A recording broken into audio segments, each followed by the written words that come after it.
Second question same from GS2 mains practice question. तो इसमें पूछा है कि there is a pressing need to clear the pending judicial cases in order to strengthen one of the pillars of Indian democracy, discuss. अब question को आपको ध्यान से देखना पड़ेगा। इसमें ये पूछ रहा है कि जुडिशियल सिस्टम के अंदर जो पेंडेंसी ऑफ केसेस है, यहाँ पे जुडिशियल केसेस की पेंडेंसी के बारे में एग्जैक्टली बात की जा रही है। हमें उसी वर्डिंग्स को पकड़ना है। हमें हमेशा क्वेश्चन में देखना है कि वो उसमें हाईलाइटेड वर्ड्स क्या हैं, तभी हम उस हिसाब से आंसर को कंस्ट्रक्ट कर पाएंगे। तो इसमें बेसिकली पूछ रहा है कि किस तरीके से जो है पेंडेंसी ऑफ केसेस को हैंडल किया जाए in order to strengthen the judiciary, so that our third pillar of Indian democracy will get strengthened। तो इसके बारे में हमें डिस्कस करना है। अगेन हम वही स्टार्ट करेंगे इंट्रोडक्शन में। अब हम इसके इंट्रोडक्शन में क्या लिख सकते हैं?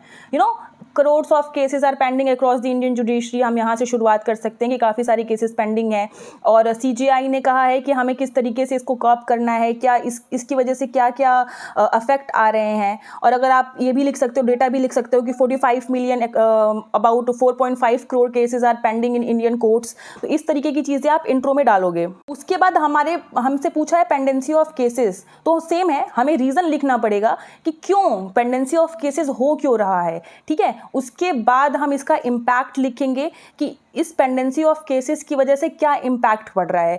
देन लास्ट में जो हम कंक्लूजन में जाएंगे अपने, अब इम्पैक्ट में आप लिख सकते हो कि पेंडेंसी ऑफ केसेस की वजह से जस्टिस डिले हो रहा है, अनरल ट्रायल्स जो है बढ़ते जा रहे हैं, जो हमारी जेल्स हैं वो काफ़ी क्राउडेड हो रही हैं, इस वजह से उनका प्रॉपर मैनेजमेंट भी नहीं हो पा रहा है।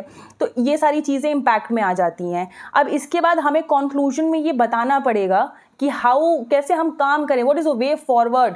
ठीक है, तो कंक्लूजन में हम ये लिख सकते हैं कि justice delayed is similar to justice denied. इस तरीके से हम इस क्वेश्चन के कंक्लूजन की शुरुआत कर सकते हैं। और हम इसमें, क्योंकि हमें अनबायस्ड रहना है, हम किसी भी एक्सट्रीम फार या एक्सट्रीम अगेंस्ट नहीं जा सकते हैं, तो इसमें हमें थोड़ा सा वे फॉरवर्ड, क्योंकि एक प्रॉब्लम है पेंडेंसी ऑफ केसेस, यहाँ प्रॉब्लम की बात की जा रही है।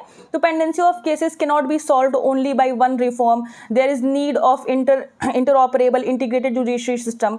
बस 3 से 4 लाइन इनफ होती हैं कंक्लूजन को, कि जो भी आपने मेन पार्ट में अपने आंसर के स्ट्रक्चर किया है उसी को मिला के, एंड थोड़ा सा इंट्रोडक्शन से अगर आप चाहो तो 2-3 लाइन फिर से कंक्लूजन में आप डाल सकते हो।